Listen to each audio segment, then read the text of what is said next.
Well, hello there. Welcome back to the War, Sports, Politics, and Dragons podcast.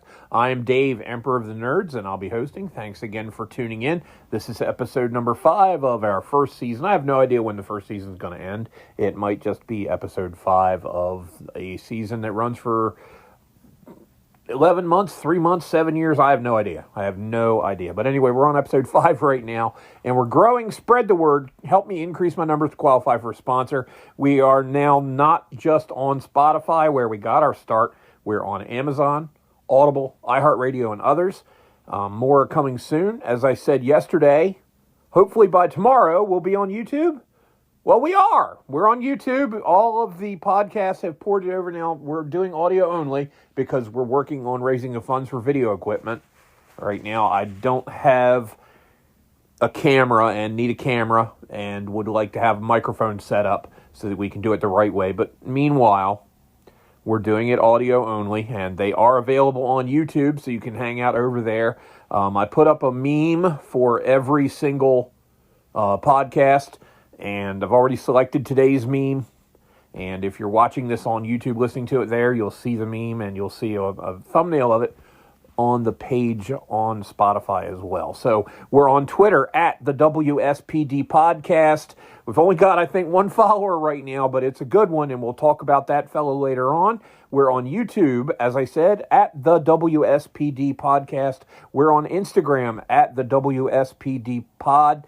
And we will be posting some photos regularly starting Sunday afternoon there. This podcast, what I've decided to do is we are going to do 5 days a week. I'm not going to do a podcast on the weekends. We've got a lot of stuff going on during the weekends. Sundays are important because that is my wife's day off. She works for the Postal Service, so I'd like to spend some time with her there. Although with the playoffs happening in the NFL right now, yeah, we're probably not going to spend a whole lot of time doing much together, but we'll be together while the games are on. Anyway, on Patreon, it's still free. Haven't set up the tiers yet for payment. It's patreon.com/WSPDragons, and the podcasts are there as well. Got some other stuff in the works. I've got a manuscript of a novel that is about 65% finished. I've got a couple of people doing beta reads on it now to tell me what they think so that I can decide whether or not I want to publish it on the Patreon. I have the feeling it's going to be going up there soon. If you would like to help us financially, their Cash App right now, which is what we're set up for, is $WSPD Pod, and we would really appreciate your help. If not, I understand. Like I said, times are tough. That said, let's get on with the show, starting with the regular news headlines, called the politics aspect of the podcast. First one, the one that jumped out to me first was former South Korean president sentenced to prison time. This is pretty big. I mean, let's get into this story. Reported by the Associated Press by Young Kim from Seoul, South Korea's capital, a South Korean court sentenced former President Yoon Suk-yeol to 5 years in prison Friday in the first verdict. Now remember, this is a Friday when I'm doing this podcast, and the Korean Peninsula is on the other side of the international date line. So right now for them, it's very early morning Saturday. A South Korean court sentenced former President Yoon Suk-yeol to 5 years in prison Friday in the first verdict from 8 criminal trials over the martial law debacle that forced him out of office and other allegations. Yoon was impeached, arrested, and dismissed as president after his short-lived imposition of martial law in December 2024 triggered huge public protests calling for his ouster. The most significant criminal charge against him alleges that his martial law enforcement amounted to a rebellion. An independent the death sentence over that charge, and the Seoul Central District Court will decide on that in a ruling on February 19th. So not only has Yoon been sentenced to 5 years, he may get the death penalty. I don't remember what the death penalty is in South Korea. I think it's firing squad, but that I don't know off the top of my hand. Yoon has maintained that he didn't intend to place the country under military rule for an extended period, saying his decree was only meant to inform the people about the danger of the liberal-controlled parliament obstructing his agenda. But investigators have viewed Yoon's decree as an attempt to bolster and prolong his rule, charging him with rebellion, abuse of power, and other criminal offenses. In Friday's case, the Seoul court sentenced him for defying attempts to detain him and fabricating the martial law proclamation. He was also sentenced for sidestepping a legally mandated full cabinet meeting, which deprived some cabinet members who were not convened of their rights to deliberate on his decree.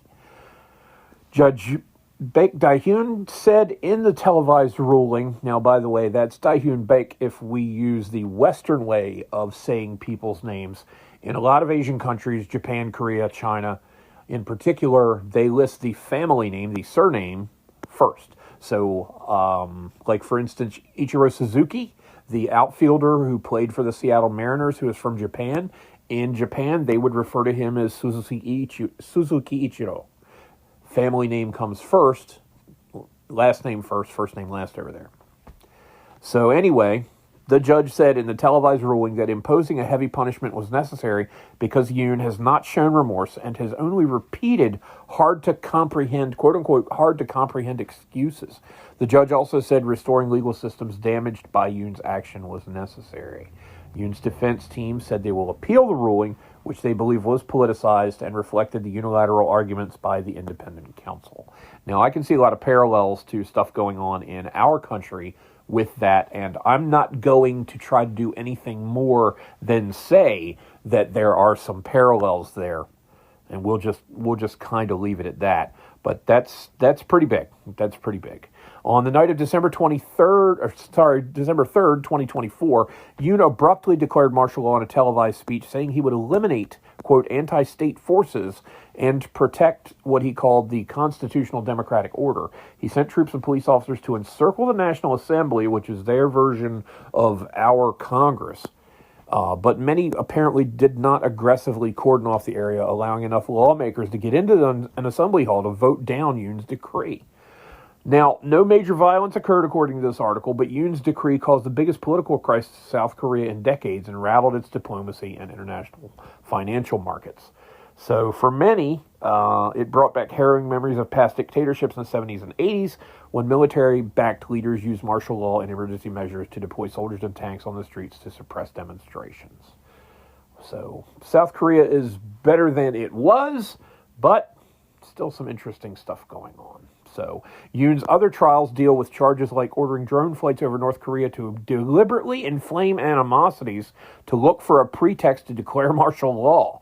Other charges accuse him of manipulating the investigation into a Marine's drowning in 2023 and receiving free opinion surveys from an election broker in return for a political favor.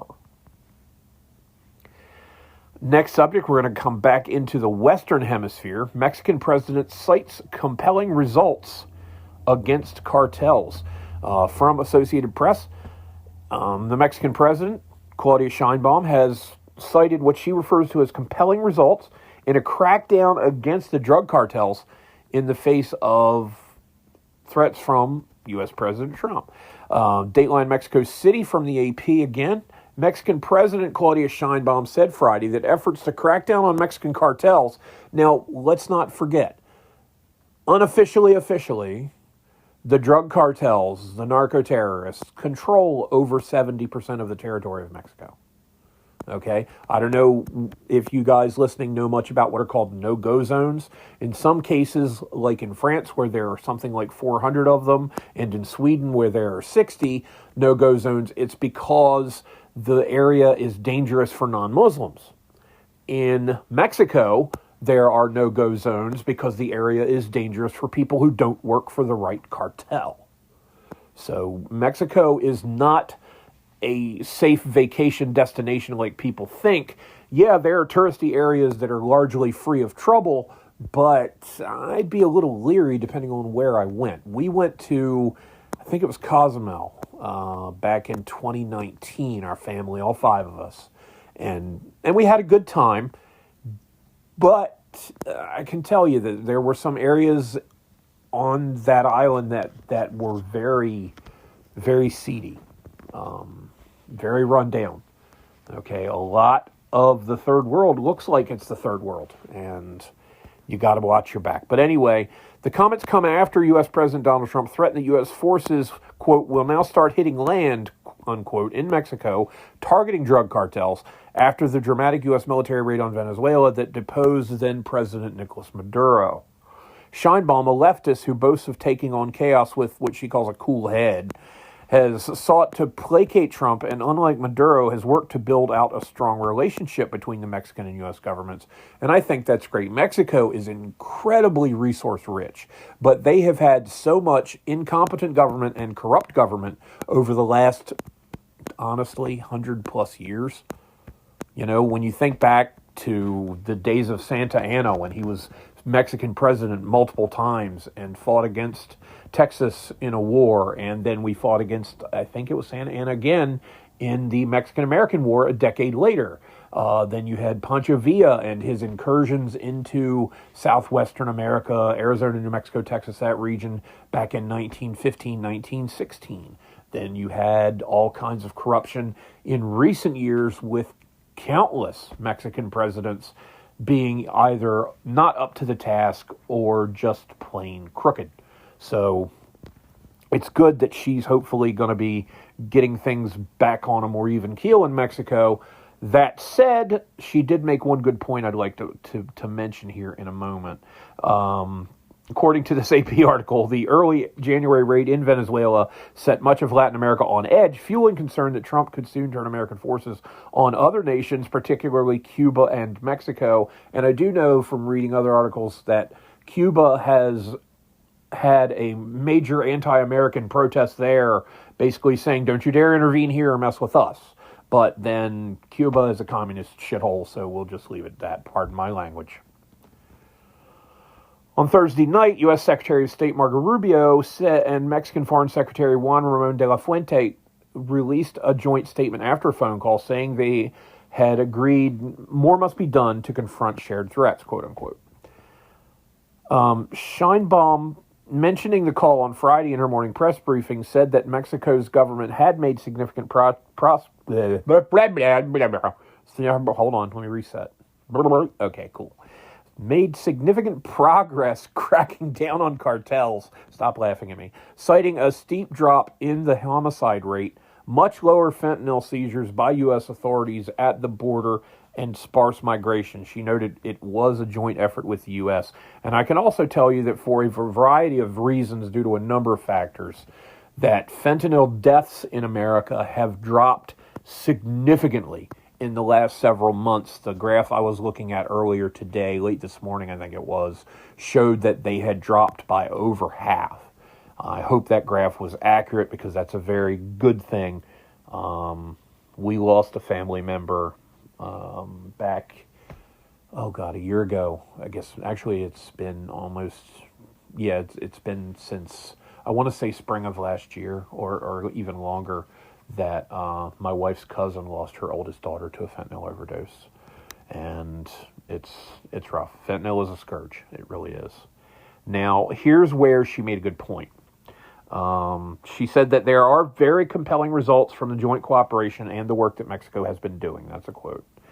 She reiterated her call for the U.S. to stop arms trafficking into Mexico and highlighted drug use in the U.S. as a key factor fueling cartel violence in Mexico. Now, that is a good point, because if there weren't Americans using drugs, then we wouldn't have this problem. So that's a valid argument. But also, if the Mexican drug cartels weren't providing it, there wouldn't be a mechanism for its use. Now, I'm going to say something that some people will not agree with, but I don't care, because there's a lot of things I'm going to say that people don't agree with. Drug addiction to me is not a disease. Now, granted, when you get hooked on a lot of different types of drugs, it rewires your brain chemistry. It totally changes the way your brain functions, and you can become totally reliant and addicted to something, crack, whatever it may be, okay? I understand that. I get that. But again, it comes down to a matter of choices to me. It's a personal decision, okay? If something, you can't personally decide to catch a disease unless you take your kid to a chickenpox party. I don't know if anybody's ever heard of chickenpox parties, but there was a thing years ago. It never happened with us as kids, but I know that it was done because, it's not just an urban legend, where basically if Joey down the street has chickenpox and none of the other kids in the neighborhood had it, everybody has a sleepover at Joey's house, so they get chickenpox and they get it in their system and they're immune after that point, so they don't have to deal with it down the road. Because if you haven't had chickenpox as a child, you're more likely to get shingles as an adult and so on and so forth, and we won't get into shingles. But basically, a disease isn't something where if you lose your car keys, you can't go buy more symptoms. Okay, let me explain what I mean by that. If you're addicted to drugs, odds are you're not producing them. So you have to go get them. If you have to go get them, odds are you're going to need to use your car. If you lose your car keys, then you can't go get more drugs because you don't have a car to get you there, and it's too far to walk, usually. I mean, Stephen Wright, the comedian, made a great point when he said that everywhere is walking distance if you have the time. But for the purposes of this discussion, we're not going to count that comment in. What I'm saying here is, if you can lose your car keys and it prevents you from buying drugs, and drug addiction is a disease, then it prevents you from buying a disease's symptoms. Therefore, losing your car keys can cure drug addiction. Sounds stupid, and I know it sounds stupid. I get that. But understand the point I'm trying to make here. If you cannot go buy more drugs, you can't stay addicted. Because eventually, you'll go through withdrawal. And it'll be a big, fat, hairy bee. But the point I'm making is everything that people do wrong nowadays when it comes to personal choices is becoming a disease, okay? Obesity is a disease. Alcoholism is a disease. I get that there are a lot of people who are genetically predisposed towards handling alcohol in a far different manner than other people. For instance, in the native communities here in America, among the tribes, there is a rampant alcohol abuse problem. And I've heard of it a long time ago, been aware of it for a long time. I understand that. But again, if you don't make the bad decision that starts the chain of events, then you don't have the alleged disease. For instance, I'm overweight. I don't consider it a disease. I consider it a failure to stop raising my hand to my mouth. If I stop raising my hand to my mouth, I will not have this alleged disease anymore. Okay? So I'm just as guilty of making bad choices as other people. Now, Sheinbaum and Trump, back to the Mexican situation. Sheinbaum and Trump also spoke by phone Monday, and Sheinbaum said she again told Trump that U.S. intervention in Mexico was unnecessary. Well, I can tell you right now, no matter what the situation is in a foreign country, they're probably going to say U.S. intervention is unnecessary. So we'll just leave it at that.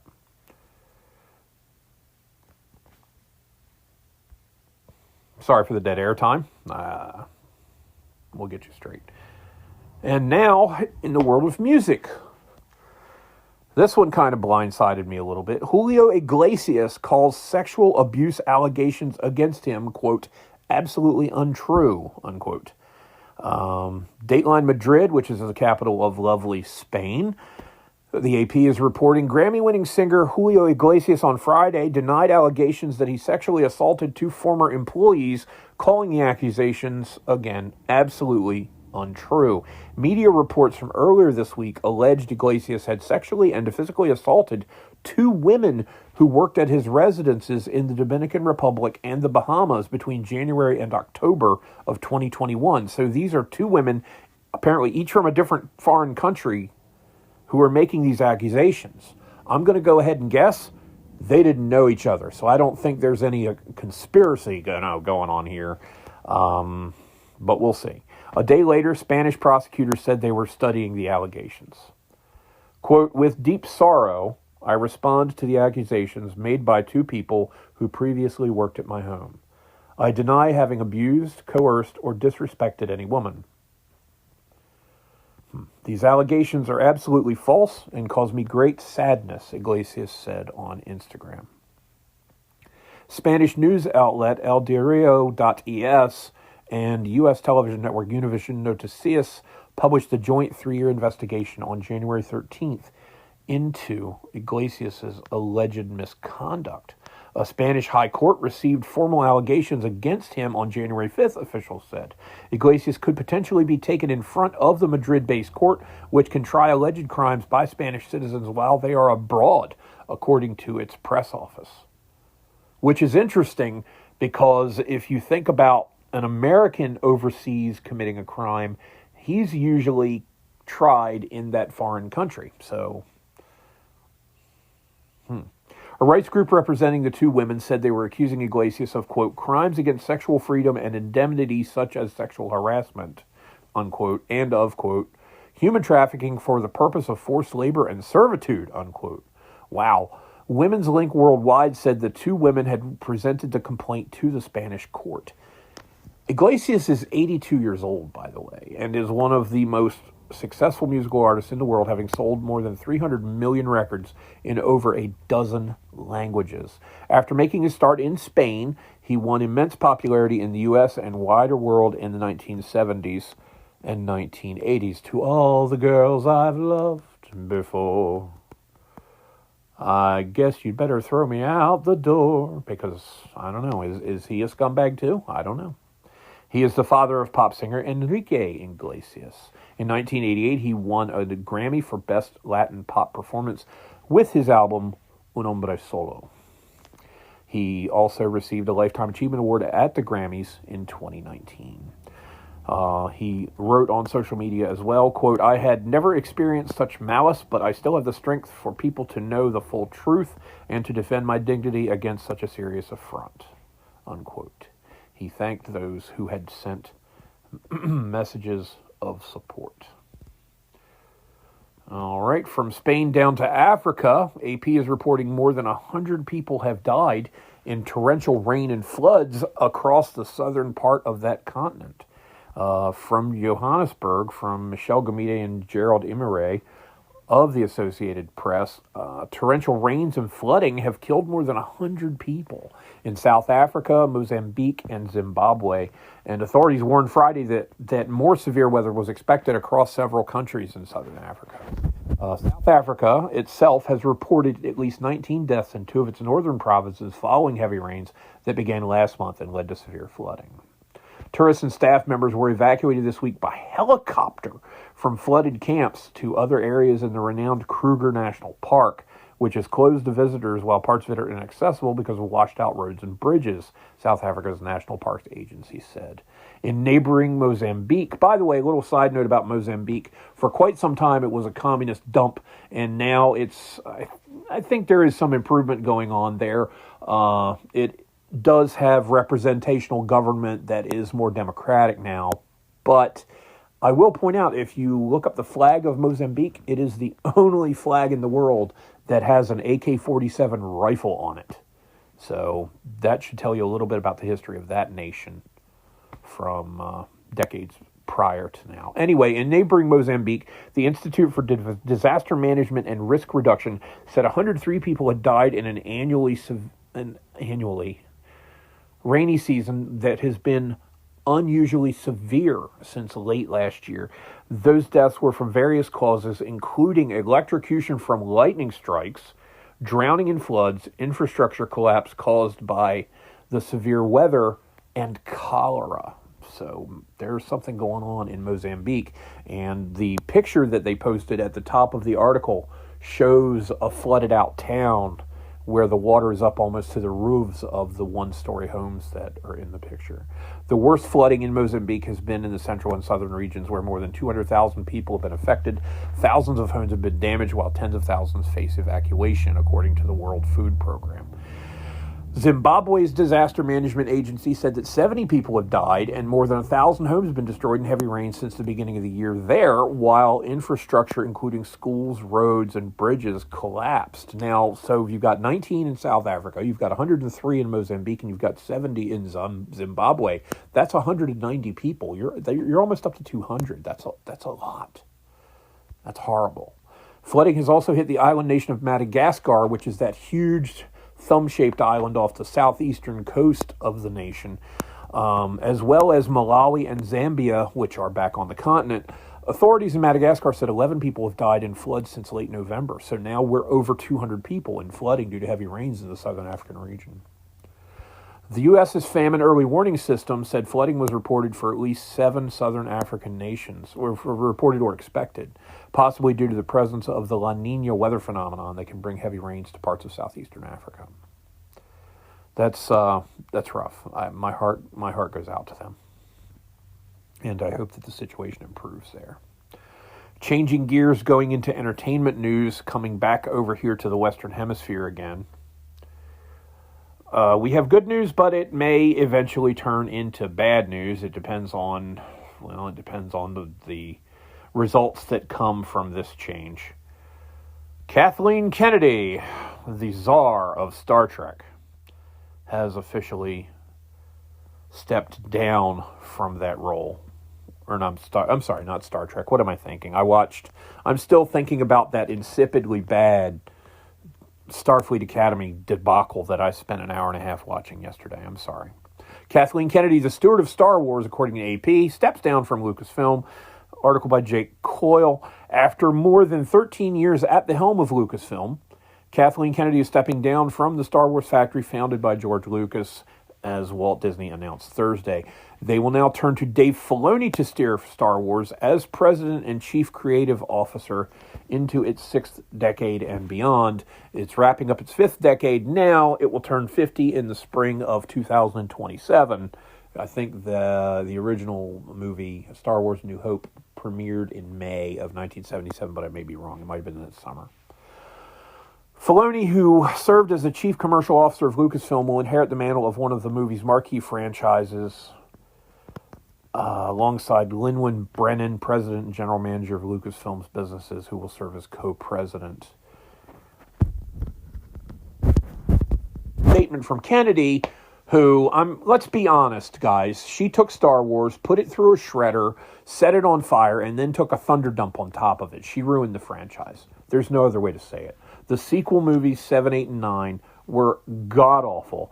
The Acolyte was god-awful. Most of the stuff that has come out by Star Wars / Disney / Satan in the last 15 years has been absolute sludge. So it's going to take a little bit to redeem the brand, in my opinion. I did hear that Disney parks are also moving away a little bit from having stuff related to the Star Wars sequel movies in particular at the parks, but I haven't looked into that much. So we'll talk about that more down the road. Hopefully, after Filoni turns the franchise around and it's not a big smoking pile of dumpster fire. Here's the quote from the agent of the devil known as Kathleen Kennedy. Quote, "When George Lucas asked me to take over Lucasfilm upon his retirement, I couldn't have imagined what lay ahead. It has been a true privilege to spend more than a decade working alongside the extraordinary talent at Lucasfilm." That's right, because there was talent at Lucasfilm. Sure as hell didn't come from you, honey. Okay? Kennedy, Lucas's handpicked successor, so now I'm certain that George Lucas is on drugs, had presided over the ever-expanding science fiction world of Star Wars since Disney acquired it in 2012. In announcing Thursday's news, Bob Iger, chief executive officer of Disney, called her a visionary filmmaker. Scratch another name on the list, hooked on drugs. Kennedy oversaw a highly lucrative but often contentious period in Star Wars history. Highly lucrative is kind of debatable. Okay, we're going to just leave it at that. Yes, the sequel movies made some money, but to be honest, Star Wars Disney has kind of been hemorrhaging money from time to time from crappy projects. It's funny. It says that the contentious period in Star Wars history that yielded a blockbuster trilogy, and acclaimed streaming spinoffs such as The Mandalorian and Andor. It didn't mention The Acolyte. I wonder why. Oh, golly, I just don't know. As Goofy would say, gosh, I think somebody screwed the pooch on that one. Under Kennedy's stewardship, Lucasfilm amassed more than $5.6 billion in box office and helped establish Disney Plus as a streaming destination, achievements that easily validated the $4 billion plunked down for the company. So yeah, they turned about a 40% gross profit, but how much of that money did they lose in failed ventures? You know, it's not like Jeff Bezos setting $1 billion on fire with the Rings of Power, which only people who have been beaten repeatedly in the head with a brick actually enjoy. But, you know, there have been some real stinkers come from Star Wars. Now, the Clone Wars cartoon was pretty good, and then you had just crap, okay? Skeleton Crew, come on. Seriously, guys. I can't read any more of this because they're talking about Rey and Grogu. Okay, fine, I'll read it, and then I gotta wrap this segment up. From Rey to Grogu, quote unquote. This is Filoni saying this. From Rey to Grogu, Kathy has overseen the greatest expansion in Star Wars storytelling on screen that we have ever seen. I am incredibly grateful to Kathy, George, Bob Iger, and Alan Bergman for their trust and the opportunity to lead Lucasfilm in this new role, doing a job I truly love. May the Force be with you. Yeah, she's a freaking Sith Lord, homie. So let's just leave it at that. All right?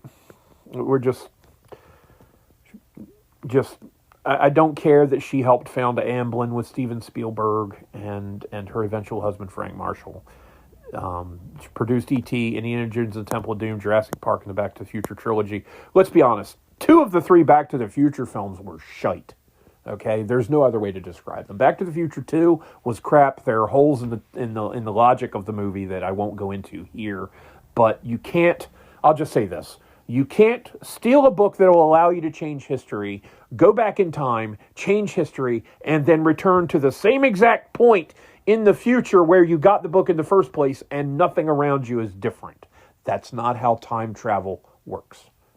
Time travel doesn't work, but we'll get into that later. Whew, okay.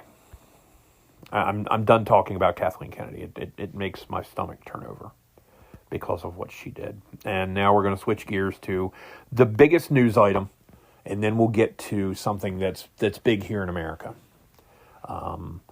Iran protests, live updates from the Hindustan Times, hindustantimes.com. They do have some interesting stuff there. It is an Indian-based source, but it is in English. So, and of course you could probably translate it if it wasn't, but yeah. Oil prices fall as Trump eases concerns over Iran. They slumped after Trump appeared to dial down threats of imminent military action on Iran, which is a large crude producer.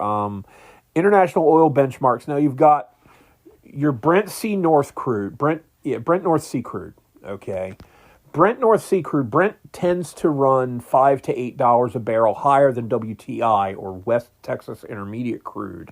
But hold on a minute. Let me go ahead and poke around on oil prices and see where we're sitting. Because as I recall, they were around 58 a barrel, but I'm probably off on that. Let's look. West Texas International, according to oilprice.com, is at $59.83 a barrel, and North Sea Brent is $64.47. There it is, about a $5 difference. Murban crude, which is from, I believe, South Africa, if I'm not mistaken, never mind, ignore me, is at $65 a barrel, but that is a higher quality crude oil. So anyway, back to Iran. What we know so far now, multiple outlets are suggesting, and this is bad. Now the death count is over 3,400 people that have been killed in the protest so far. Again, I keep seeing numbers that put it in 5 figures rather than 4, but we'll go with what we have here. 3,400 people have been murdered by the state. So for those of you that think that the government's going to fix something, let's remind you real quick that the governments of individual nations in the 20th century alone killed over 100 million of their own citizens. The term for it, there's actually a term for it, is called democide. And it happens. It happens a lot.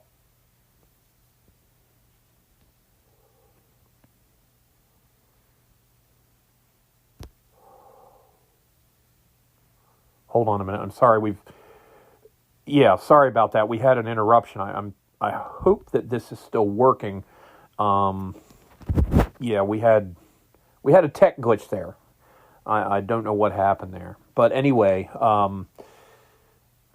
let me backtrack a little bit. 3,400 confirmed basically deaths now, and that it's brutal. It's a horrible thing. And I hope and pray that the Iranian government is overthrown and replaced with something that's more democratic, more Republican form of government than what they have right now. It's been like it since 1979 when the Shah was deposed, and now his son, the Crown Prince, is making a lot of noise publicly. But we'll get into that more as time passes, as developments occur. As the Trump administration imposed sanctions on several Iranian officials, U.S. Treasury Secretary Scott Bessent said that the U.S. supports the Iranian people's call for freedom and justice. Among those facing U.S. sanctions include the Secretary for the Supreme Council for National Security, as the U.S. alleged that he called for violence against protesters. Reza Pahlavi is the name of the Crown Prince, who is the son and apparent heir to the Shah, who was deposed when the government was overthrown in Iran in 1979. And what he's saying here on Twix is, to all our friends around the world, under the yoke of the Islamic Republic, Iran is identified in your minds with terrorism, extremism, and poverty. The real Iran is a different Iran, a beautiful, peace-loving, and flourishing Iran. It is the Iran that existed before the Islamic Republic, and it is the Iran that will rise again from its ashes the day the Islamic Republic falls. So let me be clear about how a free Iran will act toward its neighbors around the world after the fall of this regime. In security and foreign policy, Iran's nuclear military program will end. Support for terrorist groups will cease immediately. A free Iran will work with regional and global partners to confront terrorism, organized crime, drug trafficking, and extremist Islamism. Iran will act as a friend and stabilizing force in the region, and it will be a responsible partner in global security. This is a really long post. I'm not going to read the rest of it, but he sums it up. He ends it by saying, a free Iran will be a force for peace, for prosperity, and for partnership. And I wish him all the luck in the world and hope that he succeeds, because we could use all the friends we can get in the Middle East. And that brings us to some of the bigger news here in America from the sports world. Hold on, let me go ahead and scratch something off here where I can get rid of this note about the demon that was in charge of Star Wars leaving.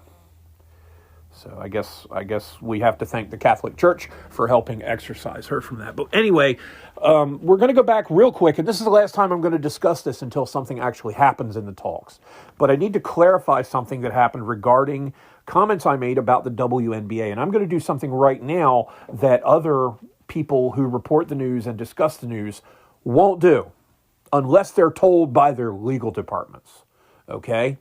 I'm going to not only apologize, I'm going to fix something that I said because I spoke from a lack of knowledge. Now, I said yesterday I was an inexperienced layman in terms of discussing the WNBA and WNBPA labor dispute.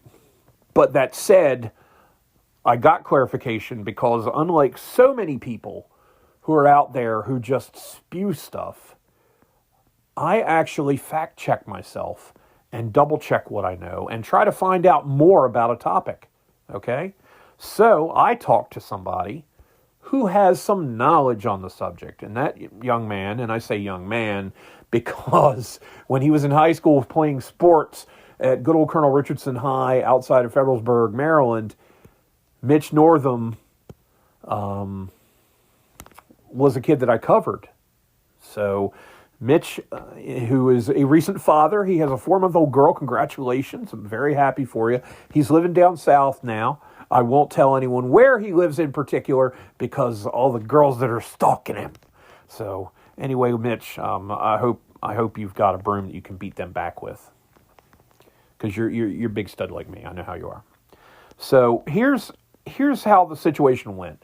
Is I texted Mitch yesterday, and unfortunately this was after I had recorded the podcast, so that's my misstep on that. But again, we're going to get to the knowledge here in a minute.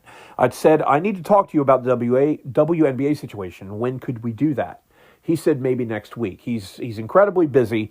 Just so you understand the context, Mitch Northam, who Mitch Northam is, you can find him on Twitter. He's at Primetime Mitch. He's a great guy. He's a really great guy. He has had bylines in USA Today and SB Nation. Most recently, he's been doing some work with North Carolina Public Radio. He's got a resume. He is a voter in the National Sports Writer Poll determining the top 25 in women's college basketball. He knows a good deal about the college scene. He's a frequenter of Tobacco Road down Raleigh-Durham, North Carolina, where Duke and North Carolina are colleges. So he's in the field, as it were. He's embedded. So he knows what he's talking about when it's women's basketball. So we had some scheduling issues. We couldn't get him on today, but I said this. Let me ask, to me a moratorium sounds like a sign of a league that has financial issues. I said, I know that the WNBA operates at a loss. Is a moratorium a sign of things looking better or worse? I said, my belief is that as the player union agreed to it as well, that implies they see the writing on the wall, because if the league was lucrative, the union would have the power to say no, but they signed off on it. And he totally redirected my line of thinking on this. And thank you, Mitchell, for adding clarification. I want to spread this knowledge to guys and gals who are listening. So here's what we've got. His response, and I quote, I think the moratorium is to prevent/protect teams from potentially influencing CBA collective bargaining agreement negotiations by trying to sign free agents now, because no one knows yet what the agreed upon salary ceilings and floors will be. Even if there wasn't a formal moratorium, I don't think teams would start negotiating with individuals until the CBA is signed.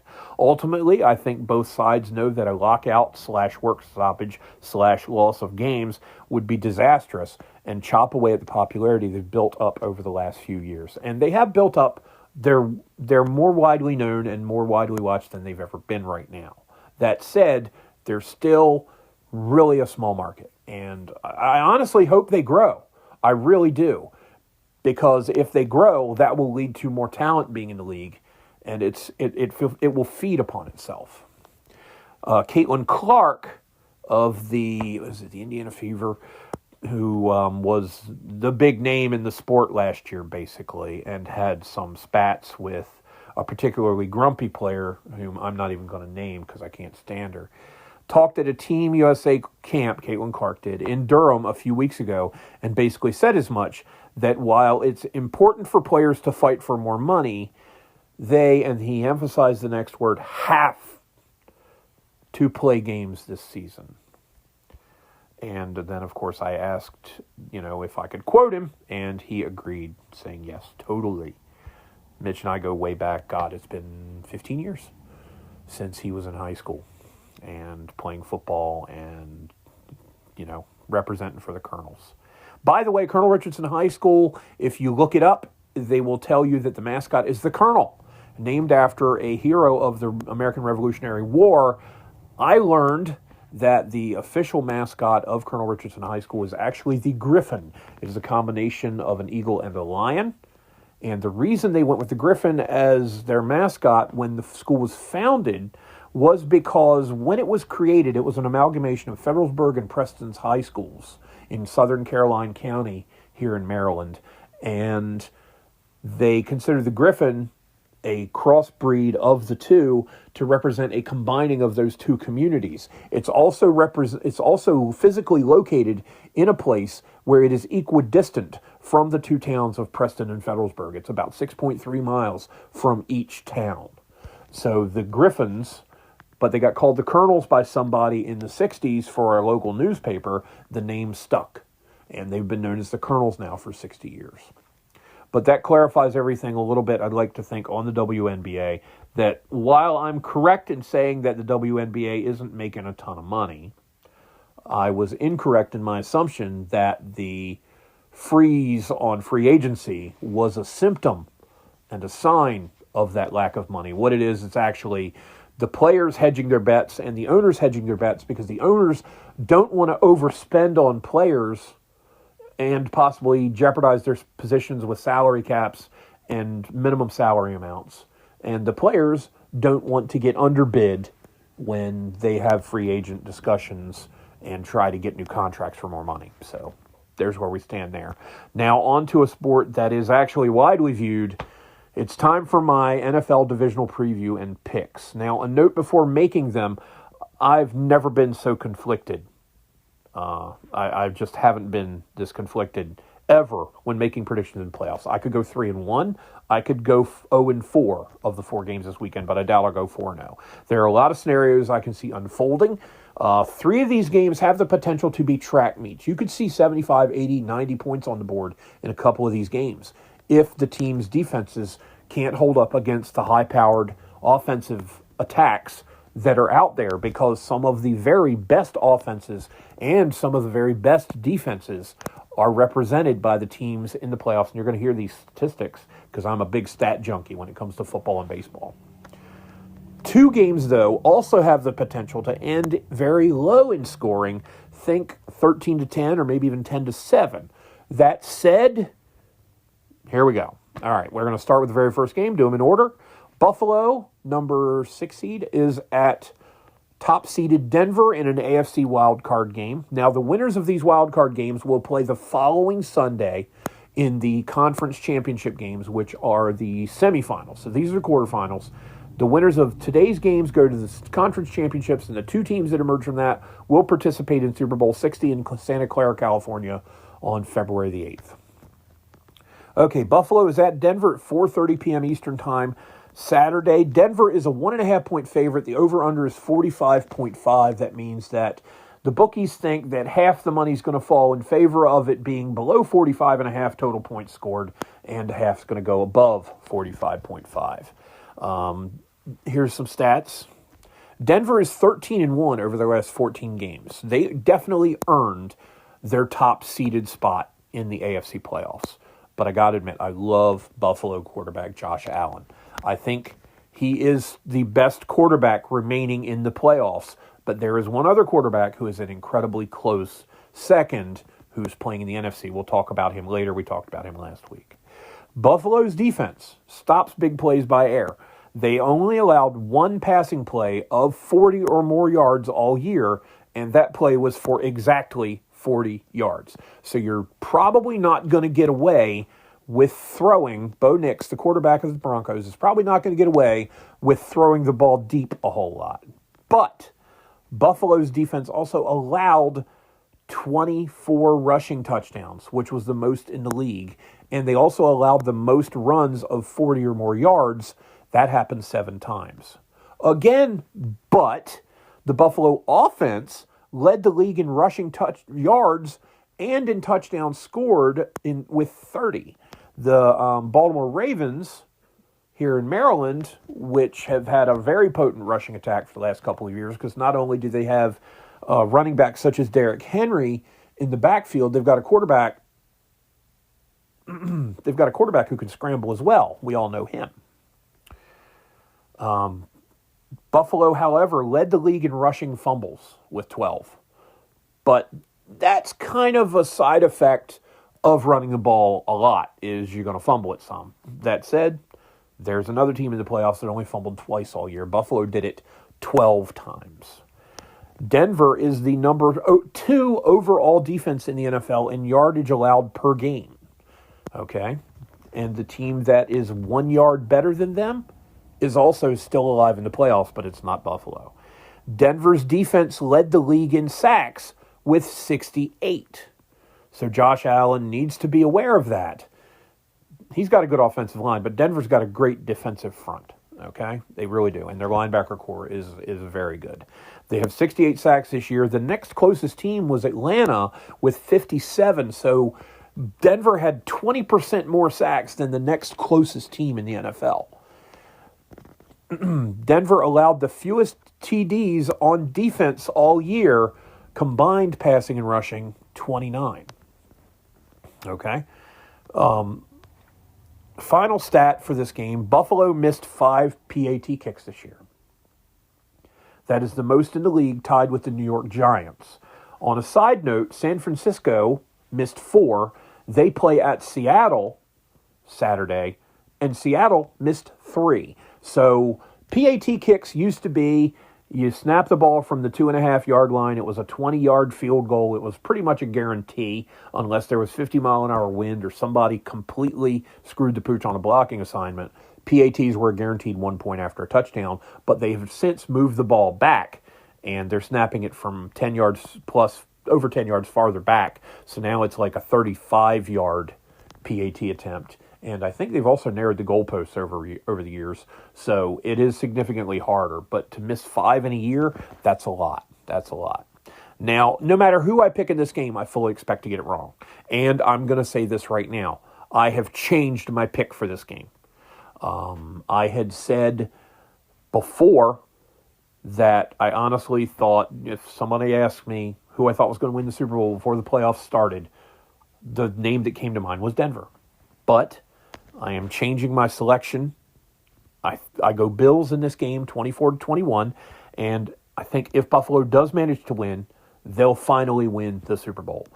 Those of you that are football fans like me will remember that Buffalo lost 4 consecutive Super Bowls. There are only 4 Super Bowl appearances ever.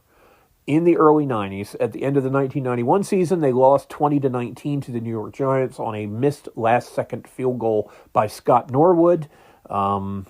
I lost $50 on that game. I was in the Army at the time. The guy was handing me the money. They kicked the field goal. He missed it, and he pulled his hand back. I thought I was going to cuss and cry at the same time. The following year, they got skunked 37-24 by Washington. It was a shutout at halftime. The game was not really truly close. The next game, they were tight 7-7 with the Dallas Cowboys, and then the wheels fell off the wagon in Super Bowl 27 at the start of the calendar year 1993, and Dallas beat them 52-17. They really opened a can on them. The following year, Buffalo got a rematch with Dallas, and during the regular season, the 1993 regular season, the Buffalo Bills beat the Giants, beat the Redskins, and beat the Cowboys, teams that had just knocked them out in Super Bowls in the previous 3 years, then met Dallas in the Super Bowl, were ahead 13-6 at halftime, and proceeded to fall apart in the second half and lose 30-13.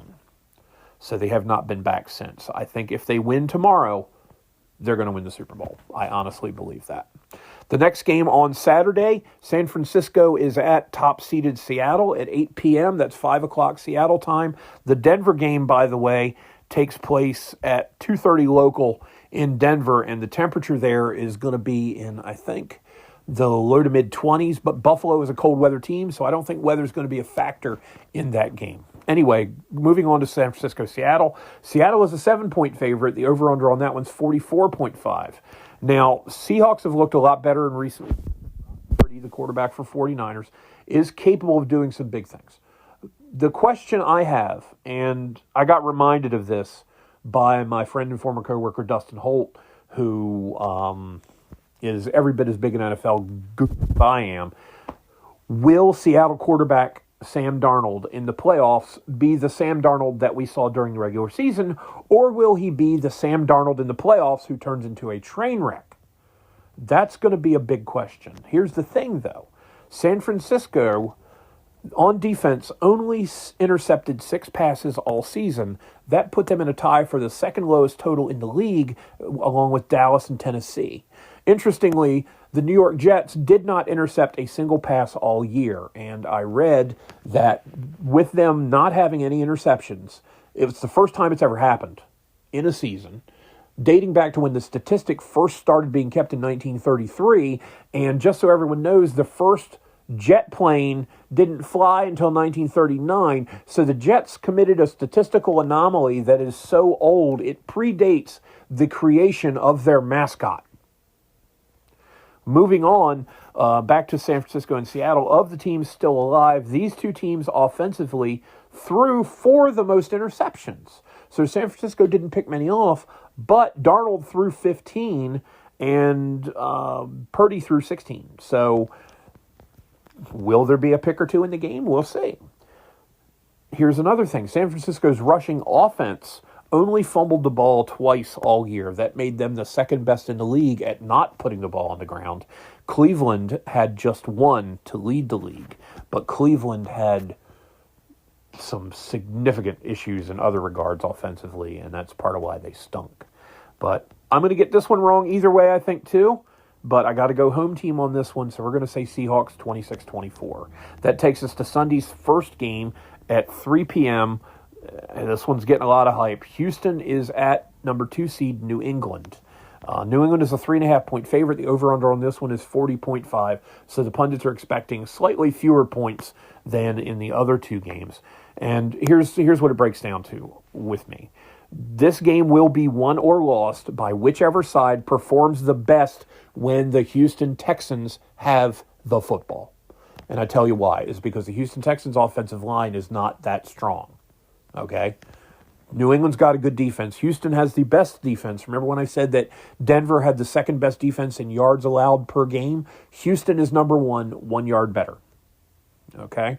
Houston emerges a real threat, defensively dominating with its convincing 36 win at Pittsburgh last week. But you got to note, and I'm just saying this because I'm the kind of person to point this stuff out, that win was also against the weakest AFC division champ and the second weakest division champ in the playoffs. The Pittsburgh Steelers did not have a great year. They were 10-7, but they were not a strong 10-7.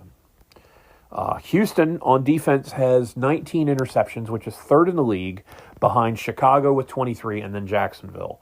So Drake May, the quarterback for the Patriots, needs to be careful. But we know already that he is, because he had the highest quarterback rating in the league at 113, or at least New England had a team did.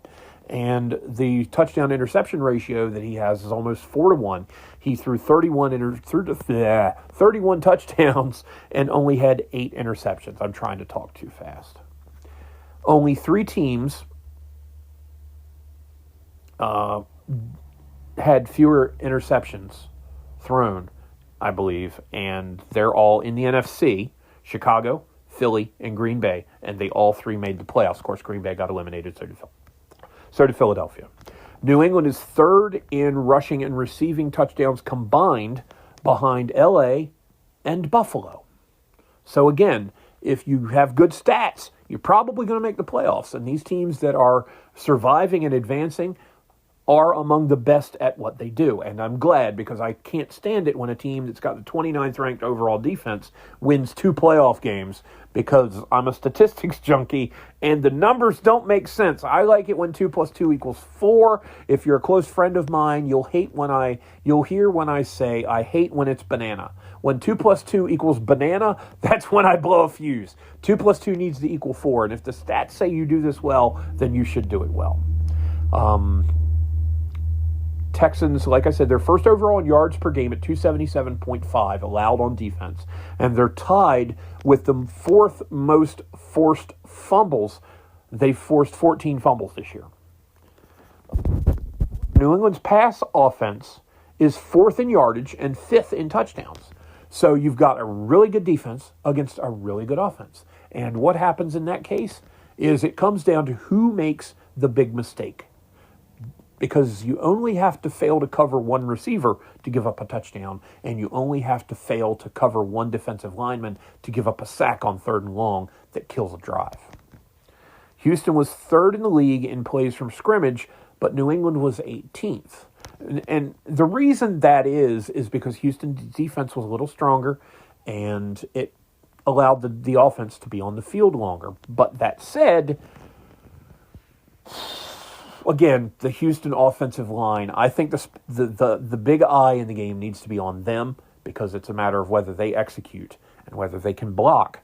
Because if they don't protect C.J. Stroud, who is notorious for not fumbling the ball, even though he lost 2 fumbles last week in the first half of their game, actually, I think that's the key to the game. But again, I am going to go home team here. I'm going to say Patriots 27-23. If I had to pick a second possible outcome for the game, I say Houston wins it by 10. So it's either going to be Patriots close or Houston's going to kind of walk the dog on them.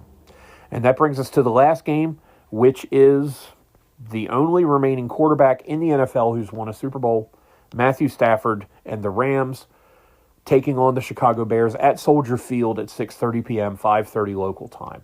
LA is a 4.5-point favorite, so that means that, oh, by the way, the over-under is 48.5, so they're expecting this to be the highest scoring game of the weekend. This is the only divisional playoff this year where the home dog. The Bears are a 4.5-point underdog. This game hinges on the ability of a quarterback, Matthew Stafford, who plays half his games in sunny Los Angeles, on how well he throws the ball in 18-degree weather with a 12 or 15-mile-an-hour breeze. Because that's about what the weather conditions are going to be in Chicago at kickoff. It's going to get increasingly colder as the day goes on because it's going to be right just at the edge of dark when the game starts, and then it's going to be darker and colder as the game progresses. Just as important is going to be how good a job his targets do at catching the ball. So eyes on Puka Nacua, among others there. And finally, we're going to see how well the team that led the league in interceptions on defense, the Bears, can work as a unit to hinder the Stafford offense. Because you can't just cover most of Stafford's receivers. You have to cover them all. And that is why he led the league with, 46 touchdown passes this year? Something like that. Now, Bears quarterback Caleb Williams showed a lot of poise last week in their comeback win against Green Bay. It was the largest playoff deficit that the Bears had overcome, as I said, at 18 points. They had only ever won out of being down 7 points in prior playoff games. If they were down 8 or more in other playoff games, they didn't win. But they were down 21-3 at halftime and came back and beat Green Bay last week. But again, the only quarterback left in the playoffs who's won it all is Matthew Stafford. Because last week, Aaron Rodgers, who had won a Super Bowl with the Green Bay Packers, as quarterback of the Steelers last week, lost. So it's just Stafford. Resume. And he's got the tools. And let's look at some of the statistics real quick. The Rams are tied for Denver with the fewest sacks allowed on offense. Who's next best? Chicago with 24. So that means both these teams have solid offensive lines. That's a good thing for both of those quarterbacks. Pass, Chicago is fifth worst, however, in passing touchdowns allowed with 32. In sacks, LA has the seventh most at 47, is tied with the fifth lowest overall team total at 35. The Rams missed 3-point after kicks this year, and as we've seen, 1 point is all it takes. If you win by 1, it's just as good as winning by 20. And if you miss the PAT that would win the game, well, you might be facing overtime and a loss. Chicago is one of 4 teams still alive who didn't miss any point after kicks, along with Houston, Seattle, and Denver. Now, there were 7, I think, total teams that didn't miss a point after kick, and 4 of them made the playoffs. So, there you go.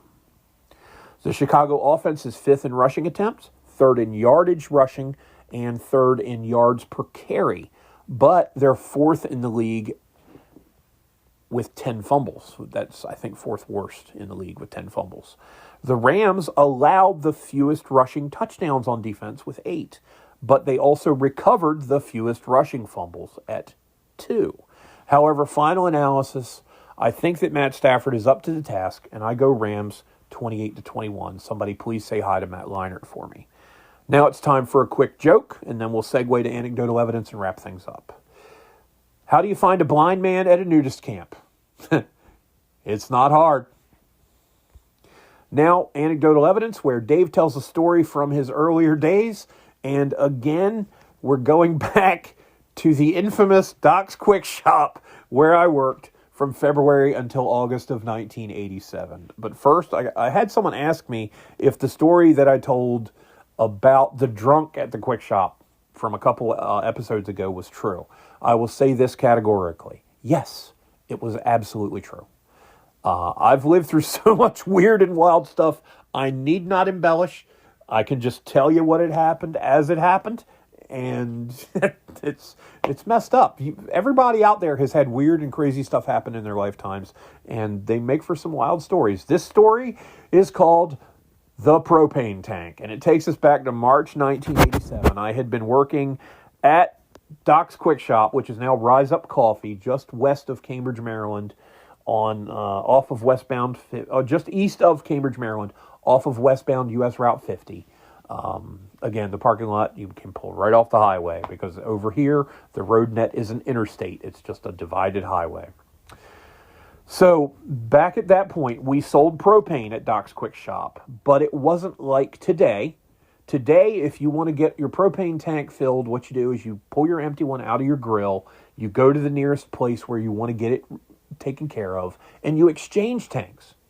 You give them your old empty tank, they give you a new full tank, and then you give them money, and that's your transaction. If you want a spare tank, or if you don't have a tank, then you buy one outright. Costs significantly more, but that's how it works nowadays. Back then, we physically refilled these tanks. You would come to Doc's Quick Shop, I need a propane refill. Okay. Somebody would grab the gloves that they put on to do the propane refill, head out to the big propane tank on the other side of the parking lot from the store, right next to the sign saying Doc's Quick Shop, the big shell sign, and physically hook it up, okay? You had a hose and a nozzle and a coupling that you clicked onto the hose and the nozzle, and we'll get to that in a minute. So I'm working there one day with assistant manager Brenda, who was a sweetheart. She was hilarious. And this little old lady comes in, I need propane. Well, you can talk about gender roles later on, but this was a job for the guys. Okay, if Brenda had been working solo, the lady probably wouldn't have gotten a propane refill.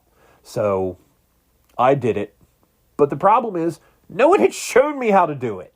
No one had ever taken me out to the propane tank and say, here's how we fill the propane tank. So I had to guess as to how to hook it up.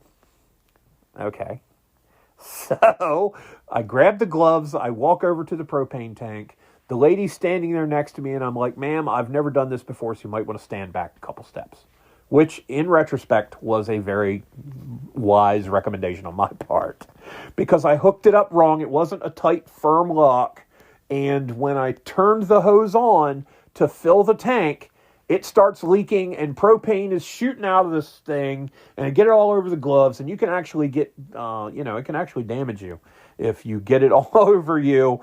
But basically, I made an IED / Molotov cocktail that was bigger than a basketball because, these propane tanks are not quite the size of an end table you would have in your living room. I mean, these things can be pretty big. So, in the end, they called Mark, who was off work, who just happened to be available, and he zipped over and finished getting this lady's propane tank filled. But for all that, they never asked me again to fill anybody's propane tank. If anybody came for a propane refill, either we can't do it because we don't have the somebody trained to do it, or somebody was trained to do it there, and they did it. So flash back forward to today, and how our tank's done now, it's just tank exchanges. So I just want to say this much. You're welcome. Because now, thanks to me, you don't have to worry about watching some idiot who doesn't know what he's doing, in this case, the idiot being me, trying to fill your propane tank and almost blowing up a quick shop. So that ends anecdotal evidence. Hope you enjoyed the story, and I hope you enjoyed the podcast because we're wrapping up here finally. Please give me a follow. And I'd appreciate a 5-star rating. I'm doing what I can here. Hopefully I'm entertaining. Leave a comment. Answer my poll, which is coming up shortly. This time I think it's going to be about the NFL playoffs. I respond to all the reasonable comments, or at least I try to, but the unreasonable people and trolls can get a life because I'm just not. And again, we're set up on Apple Podcasts, on Spotify where we started. We're on iHeartRadio. We're on Audible. Follow us there as well if you'd like. And I'll keep you posted as more stuff happens, as I've said.